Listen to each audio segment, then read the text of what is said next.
রাষ্ট্র পরিচালনা থেকে গবেষণাগার, আদালত থেকে আকাশপথ, আজকের যুগে মেয়েরা যেখানে ঘরের গণ্ডি পেরিয়ে নিজের মেধা ও পরিশ্রমে ছুঁয়ে ফেলেছে প্রতিটি সম্ভাবনার ক্ষেত্র, সেখানে সমাজের গোঁড়ামি ও পরিবারের চাপের বলি হয় এক তরুণীর স্বপ্ন ও স্বাধীনতার। মাত্র 18 বছর বয়সে চন্দ্রিকাকে হতে হয় নির্মম হত্যাকাণ্ডের শিকার। ভারতের গুজরাটের বানাসকাঠার মেয়ে চন্দ্রিকা চৌধুরী সম্প্রতি national eligibility entrance test NEET পরীক্ষায় 478 নম্বর পেয়ে উত্তীর্ণ হন চন্দ্রিকা। স্বপ্ন ছিল ডাক্তার হবেন, মেডিসিন নিয়ে পড়বেন, কিন্তু সেই স্বপ্ন শুরুর আগেই সমাজের গোঁড়ামির দোহাই দিয়ে নির্মমভাবে ভেঙে দেয় তারই পরিবার। জানা গেছে প্রেমিক হরেশের সঙ্গে বসবাস করছিলেন চন্দ্রিকা, আর এটাই শেষ পর্যন্ত কাল হয়ে দাঁড়ায় চন্দ্রিকার জন্য। চন্দ্রিকার পরিবারের প্রবল আপত্তি ছিল তার প্রেমের সম্পর্ক এবং স্বাধীনভাবে থাকার ইচ্ছার প্রতি। FIR এ উল্লেখিত অভিযোগ অনুযায়ী চন্দ্রিকার বাবা সেন্ধাভাই পাটেল ও চাচা শিবভাই পাটেল প্রথমে ঘুমের ওষুধ মিশিয়ে তাকে অজ্ঞান করে। এরপর চাচা শিবভাই গলায় ওড়না পেঁচিয়ে শ্বাসরোধ করে হত্যা করে চন্দ্রিকাকে এবং দেহটি ঝুলিয়ে রাখার চেষ্টা করে যেন আত্মহত্যা বলে মনে হয়। রাতের অন্ধকারে আত্মহত্যার নাটক সাজালেও সকালে পরিবারের ভাষ্য বদলে যায়। তারা দাবি করেন মেয়ের মৃত্যু স্বাভাবিক, চন্দ্রিকা হার্ট অ্যাটাকে মারা গেছেন। ময়নাতদন্ত না করেই তড়িঘড়ি চন্দ্রিকার দাহ সম্পন্ন করা হয়।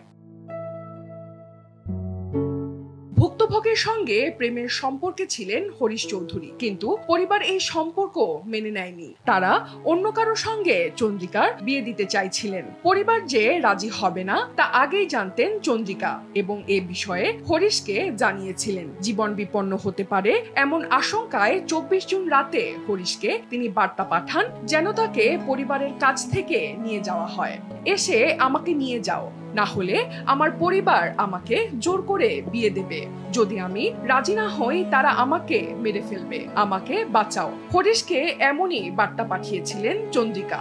এর কয়েক ঘন্টা পরই বাড়িতে পাওয়া যায় চন্দ্রিকার নিথর দেহ।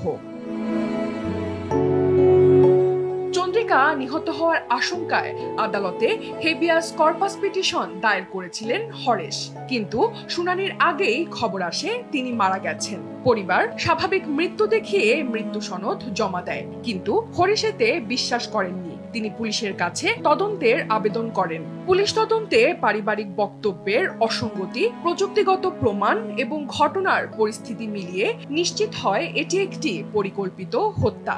চাচা শিবভাইকে গ্রেফতার করে পুলিশ, তবে বাবা এখনো পলাতক। তদন্তের বিবরণ জানিয়ে ASP নালা বলেন, ভুক্তভোগের বাবা ও কাকা হত্যার পরিকল্পনা করে তা বাস্তবায়ন করেছিলেন।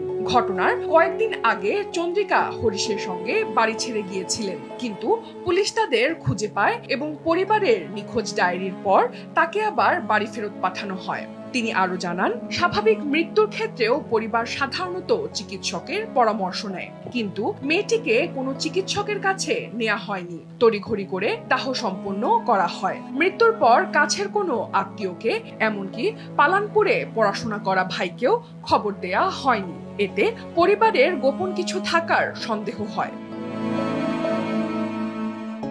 চন্দ্রিকার প্রেমিক হরেশ চৌধুরী জানিয়েছেন, মৃত্যুর মাত্র 2 সপ্তাহ আগে তারা একটি লিভ ইন এগ্রিমেন্টে স্বাক্ষর করেছিলেন। হরেশ বলেন, সে শুধু মেডিসিন পড়তে চেয়েছিল, আমরা কাউকে কোনো ক্ষতি করছিলাম না, শুধু শান্তিতে থাকতে চেয়েছিলাম।